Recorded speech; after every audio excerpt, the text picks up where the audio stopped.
కార్తీక మాసం వచ్చింది. నారికేల దీపం వెలిగించినట్లయితే విశేషం ఏమిటి అని చెప్పి సునీత గారు ఖమ్మం నుంచి అడిగారు. సునీత గారు, మీ గురించి మాత్రమే కాదు ఈ వీడియో చాలా మందికి తెలియాలి.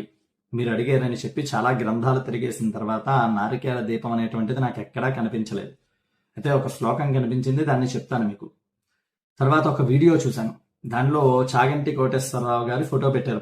పక్కన తమ్నేల్ ఏం రాశారంటే, రాజభోగాలు అనుభవించాలి అన్న, ధన వృద్ధి కావాలి అన్న, అప్పులు తీరాలి అన్న, ఆకర్షణ కలగాలి అన్న నారికేల దీపాన్ని వెలిగించండి అని చెప్పి చాగంటి కోటేశ్వరరావు గారు చెబుతున్నట్టుగా ఒక తమ్నేల్. లోపలికి వెళ్తే అసలు ఏమీ లేదు. ఒక లేడీ చేసినటువంటి వీడియో ఇది. శాస్త్ర ప్రకారం ఎక్కడా కూడా కొబ్బరి చిప్పలో దీపం వెలిగించమని లేదు. అటువంటి పూజాక్రతువే ఎక్కడా లేదు. కార్తీక మాసంలో అస్సలు లేదు.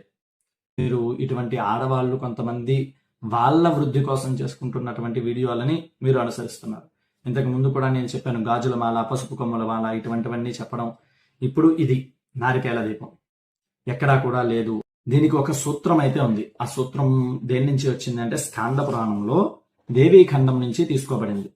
దానికి తేజసంధారవం లోహం మార్తిక్యం నారికేలజం తృణధ్వజోద్భవం వాపి దీపపాత్రం ప్రశస్త్యతే. దీనిలో 3 రకాల లోహాలు చెప్పాడు: బంగారం, వెండి, రాగి, మట్టి. ఇత్తడి కూడా పెట్టుకోవచ్చు. మనకి ఇప్పుడు లోహంలో అది తక్కువ ఖరీదులో ఉంది కాబట్టి ఇత్తడి కూడా దోషం లేదు. లోహపాత్ర అన్నాడు.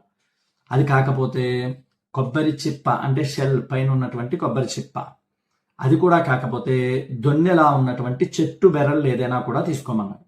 ఇలా వీటిల్లో పెట్టమన్నాడు. ప్రధానమైనటువంటిది లోహము, తర్వాత లేనటువంటి సమయంలో కొబ్బరి చిప్ప, అది కూడా లేనటువంటి సమయంలో తృణములు, అంటే గడ్డి దగ్గర ఉన్నటువంటి నేలబారుగా పండినటువంటి పంటవి. అంతే తప్ప ఎక్కడా కూడా కొబ్బరి చిప్ప దీపం అనేటువంటిది లేదు. దానికి ప్రమాణం లేదు. ఈ వీడియోని అందరికీ షేర్ చేయండి. సర్వే జనా సుఖినో భవంతు.